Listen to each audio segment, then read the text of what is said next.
주님이 말씀하지 않았으면 우리가 죄가 없는데, 이제 말씀했으니까 그 죄를 핑계할 수 없다.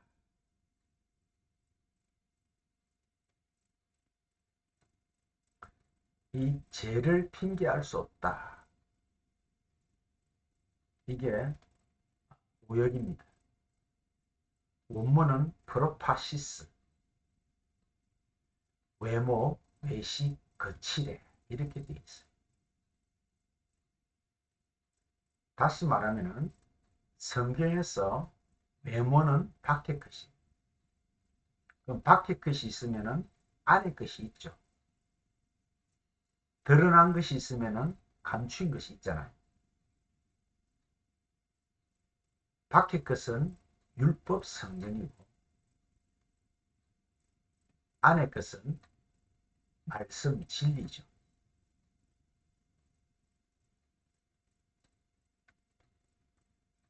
이 산상수훈을 이제 예수님이 가르쳤으니까 이제 우리는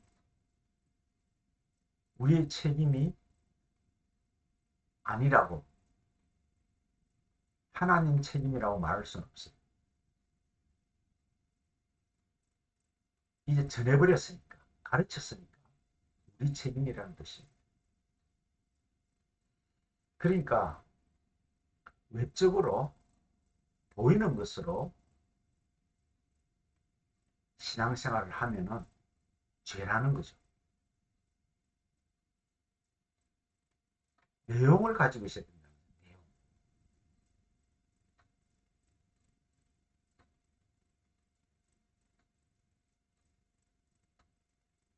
나를 미워하는 자는 또 내 아버지를 미워한다. 미워하는 것이 뭐예요? 우리가 교회에서 신앙생활 하면서 하나님을 사랑한다 그러잖아. 하나님 미워하는 사람이 어디 있겠어요? 사랑한다 그러죠. 근데 주님은 너희는 왜 나를 미워하는가?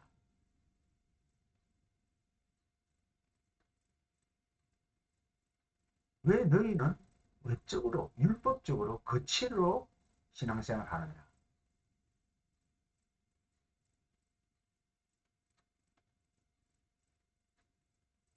그러니까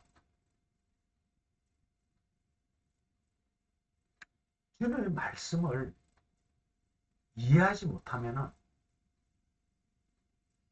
이런 어처구니 없는 일들이 일어나요. 이미 인간의 생각에서, 인간의 차원에서, 인간의 상식에서 성경을 번역했기 때문에 이거 어쩔 수가 없어요. 하나님의 뜻이 그 안에 진실한 내용, 참이 완전히 사라진 세상입니다.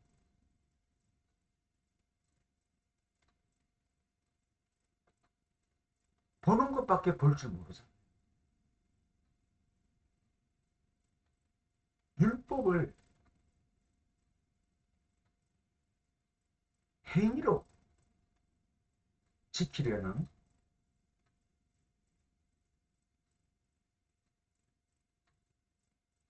이 신앙이 얼마나 어리석입니까?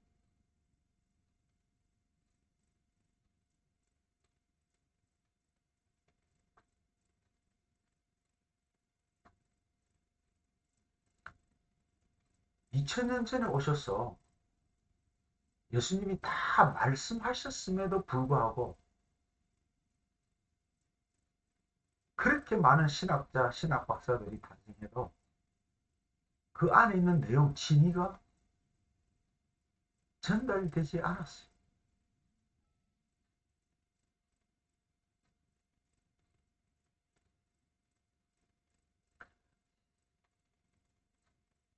15장 20절에 보면요. 내가 너희들의 종이 주인보다 크지 못하는 말을 기억하라. 사람들이 나를 핍박하였은즉 너희도 핍박할 터이요. 내 말을 지켰은즉 너희 말도 지킬 터이다. 그러니까 핍박을 받는 두 양자가 있죠.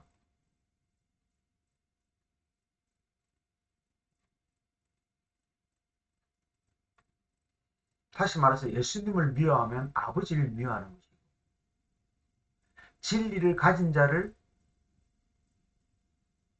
거절하면 하나님을 거절하는 것이고, 진리를 전하는 자를 받아들이면 하나님을 받아들이는 거예요.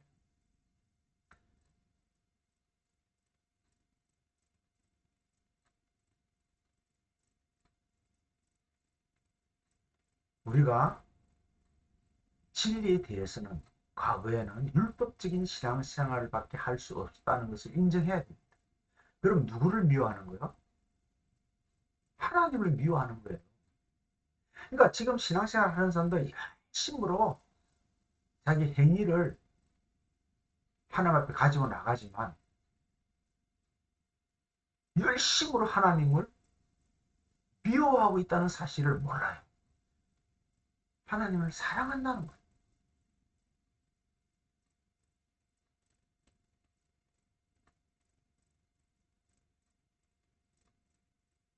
우리는 진리를 전해서 그 사람이 받아들이지 않아도 화를 내서는 안 돼요. 왜냐하면 우리는 그냥 전달하는 역할밖에 없어요. 그가 받아들이고 안 받아들이고는 하나님께 달려있잖아요. 그래서 전하는 자의 자세는요, 진리를 믿든지 안 믿든지 편해야 됩니다.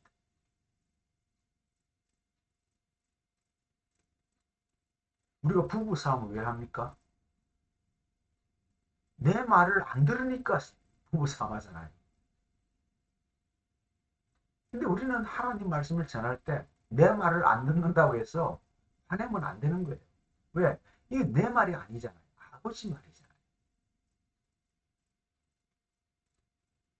그래서 나는 하나님 아버지의 말씀을 깨달았고 그 말을 내 말로 가지고 있지만 그 말은 내 말로 전하는 게 아니라 아버지 말로 전하잖아요.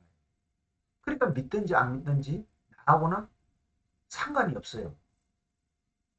아무 상관이 없어요. 만약에 거기에 대해서 화가 나면은 하나님 말씀을 전하는 게 아니라 자기 주장을 관찰하는 것이죠. 그러면 그것은 이미 진리가 아니에요.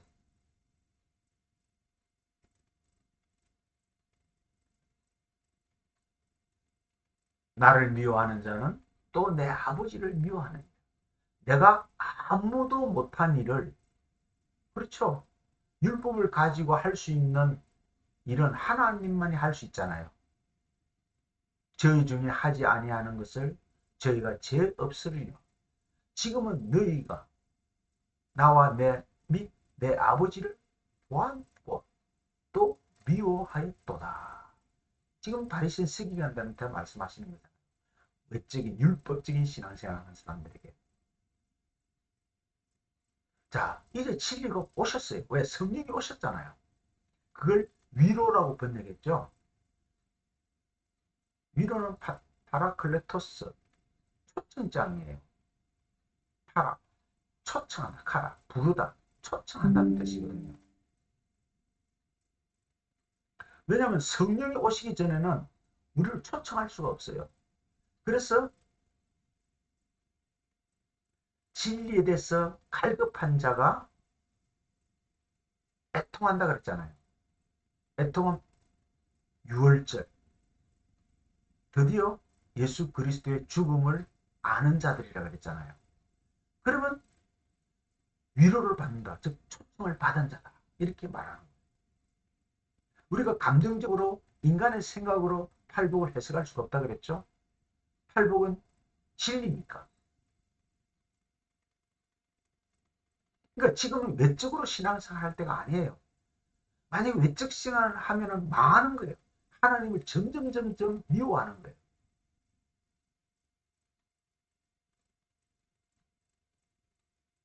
그러니까 교회가 그렇게 율법적인 신앙생활을 강조하는 것은 몰라서 그런 거예요.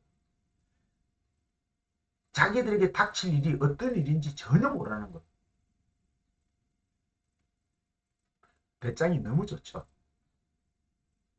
모르면 무식하다. 무식하면 응? 겁이 없죠.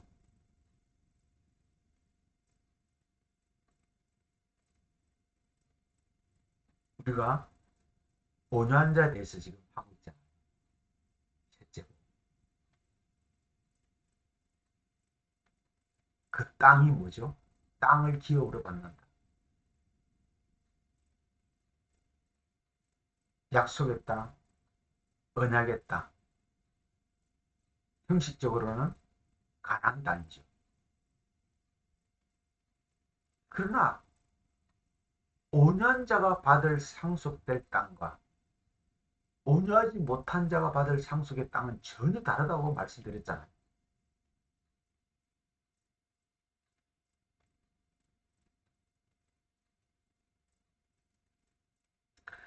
성전은 율법 성전이죠.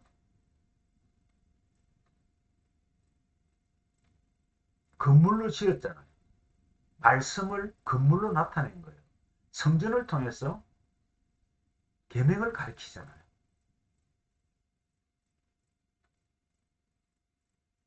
다시 말해서 예수가 지금 율법으로 진리를 가르치고 있잖아요. 똑같은 거예요.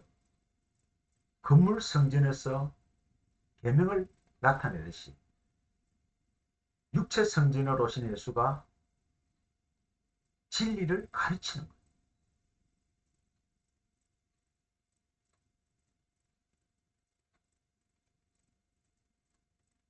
예수의 목적이 뭐예요? 그리스도죠. 꽃의 목적이 시잖아, 시. 예수는 꽃으로 오셨고, 시는 약속, 성령의 약속, 진리로 오시잖아요. 그래서 꽃이 떨어져서 그 자리에 시가 맺히잖아요. 열매가 맺히잖아요. 시는 열매니까. 이 그리스도는 독단적으로 움직이지 않아요. 항상 우리 안에 계셔요. 그분하고 나하고 하나가 되어야 해요. 그래야 그리스도예요.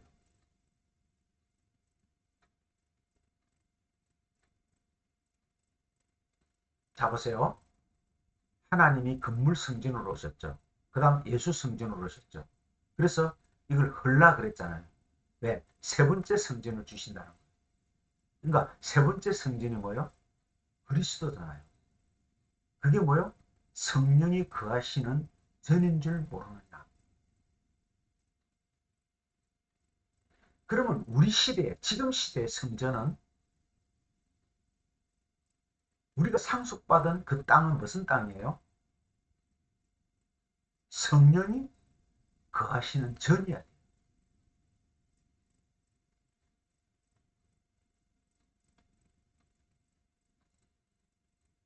이 성령이 어디서부터 나왔잖아요. 마태복음 5장 3절에서 나왔잖아요. 심령이 가난한 자일 때, 그의 영 안에서, 진리 안에서 가난한 자라고 말씀드렸잖아요. 심령이라 그러니까 우리 마음의 상태를 말하는 게 아니에요. 진리 안에, 성령은 진리의 영이잖아요. 영은 말씀이잖아요.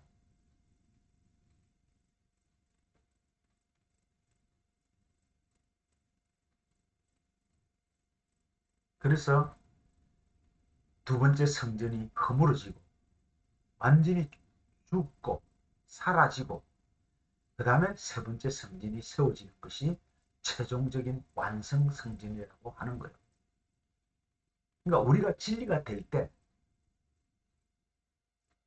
성전이 완성되는 거죠. 성경에서 사랑이 두 가지가 나오죠. 두 가지예요. 하나는 아가페, 하나는 필로. 그러니까 하나님을 율법적 사랑을 하면 뭐요? 필요라고. 영적인 진리로 사랑하면 아가페라고. 베드로에게 주님이 세 번 질문할 때 아가페 하느냐, 아가페 하느냐, 아가페 하느냐 질문했어요. 근데 베드로는 세 번 다 필요합니다, 필요합니다라고 대답한 거예요. 내가 주를 사랑하는 줄 아시나. 우리 원문에는 사랑, 사랑, 사랑이지만은요, 번역에는 원문은 틀려요. 그러니까 베드로는 율법적인 사랑을 할 수밖에 없어요. 보이는 예수를 사랑할 수밖에 없어요. 왜? 보이지 않는 그리스도를 오지 않았으니까 아직. 예수가 죽어야 오잖아요. 그러니까 너는 나를 세 번 부인하라는 거예요. 그래야 진짜 사랑, 아가페 사랑이 뭔지 너희가 안다는 거죠. 하나님은요, 우리에게 사랑을 요구하는 것이 아니에요. 생각해 보세요. 우리가 진리를 모르면요, 하나님을 열심히 사랑하려고 시도하잖아요. 근데 그게 아가페예요? 정말 필요해요. 그 베나상산에 한편에는 엘리야, 한편에는 모세가 태어났죠. 선지자의 대표와 율법의 대표. 그들이 온 목적을 말해주잖아요. 엑소더스 해야 된다. 출애굽해야 된다. 이렇게 말하잖아요. 빨리 죽으세요 할 때 출애굽, 엑소더스거든요. 엑소더스는 일반적으로 출애굽이잖아요.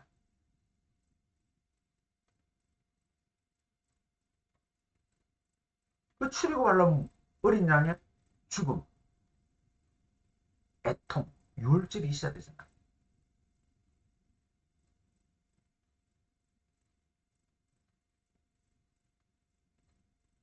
이 팔복을 모르면요, 인도의 간디처럼 매일매일 팔복을 읽고 하루를 시작했다 그러잖아요. 그걸 지키려고 몸부림쳤던 거예요.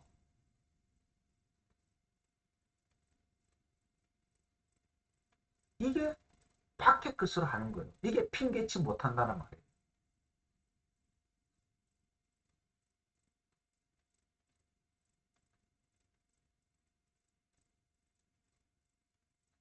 예수의 죽음은요, 한 가지만 말한 것이 아니에요.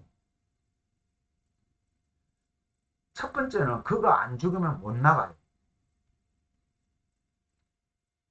2000년 전에 전 우주적으로 죽었잖아요.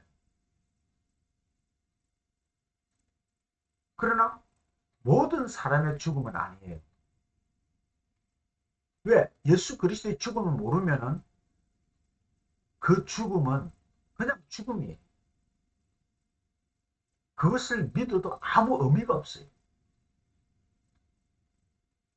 그 죽음의 컬러와 색깔이 뭔지를 알아야 돼요.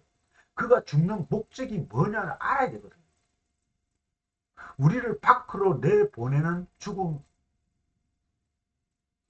것을 알아야 돼요. 또 하나는 예수의 죽음은 시신의 죽음이에요. 이 죽음을 여러 가지로 말하고 있는데 종합적으로 알아야 돼요. 하늘의 미랄이 떨어져 죽지 않으면 그 자리에 있고 죽으면 많은 열매를 맺는다. 그러니까 예수가 죽지 않으면 예수 혼자 영원히 혼자 계시다가 갈 겁니다. 우리에게 아무런 영향을 미치지 못해요. 그런데 그가 죽었어요. 그 죽음을 씨를 심는 죽음이라고 성경은 말하고 있어요. 그 씨는 어디에 떨어져요? 우리 마음에 떨어지는 거예요. 그러니까 그가 죽었더니 단수죠. 그리스도가 복수, 그리스도들을 만들어내는 것이에요. 그 씨는 그리스도의 씨잖아요.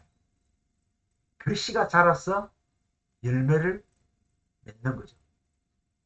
당연히 그리스도들의 열매를 맺는 거예요. 그리스도토스. 이 자연의 원리잖아. 그래서 예수의 죽음은 여러 가지 의미가 있는데, 그래서 진리를 알아가는 것을 우리가 멈춰서는 안 되는 거예요. 이 예배라는 것은 예배하라 그랬잖아요. 진리를 알아가라 하는, 진리를 알아가라. 그리스도를 아는 지식으로 자라가라. 그래서 공부하게 되면요, 아, 이거 스스로 안 되는구나. 돕는 자가 필요하구나. 그래서 성경은 말씀을 말씀과 함께 가르치는 자를 더하신다, 이렇게 말하는 거예요. 진리를 깨달으면요, 찾는 자가 있을 것이고 알고자 하는 자가 있을 것이 아니에요. 어떻게든 만나게 돼 있어요.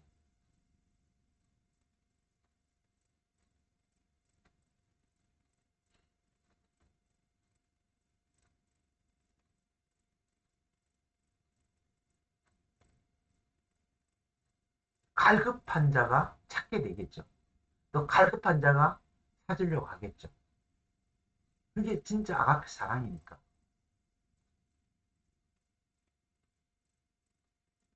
성경은 그런 사람이 되라는 거예요. 우리말에 친구 따라 강남 간다는 말도 있다. 친구를 잘 사귀어. 그래서 여러분 전하든지 어떤지 때를 어떤지 못 얻든지 여러분에게 진리가 있으면 내뱉어. 왜? 걸려드는 거예요. 마치 낚싯바늘을 던지면 물고기들이 걸려들듯이. 안 걸려들려도 계속 낚시하잖아요. 고기 잡는 어부가 그런 의미에서 12제자 고기 잡는 어부를 불렀던 거예요.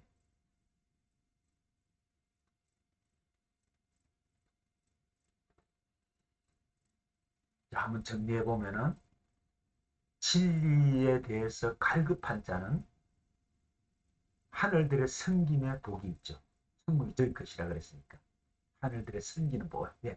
드디어 이제 그 진리에 대해서 갈급한 자들이 하나님을 진리로 섬길 수 있는 하늘들이 될 수 있다. 땅에서 하늘로 나오는 거예요. 그래서 그게 뭐냐? 유월절이라는 거죠. 그게 파라클로터스, 초청을 받는 거예요. 유월절은 어린 양의 죽음은 우리의 초청이죠. 왜? 성령이 오셔서 우리를 초청하니까. 그리고 이제 진리를 전해주는 자, 율법에 수고하고 무거운 짐진 자들에게 자유를 주는 자, 온유한 자가 되는 거예요. 그게 뭐예요? 땅, 진리의 땅, 성령의 땅, 성령의 전이라는 거예요. 이제 여기까지 우리가 공부하신 거예요. 다음에는 의에 줄이고 목마른 자에 대해서 이제 살펴볼 겁니다. 여기까지.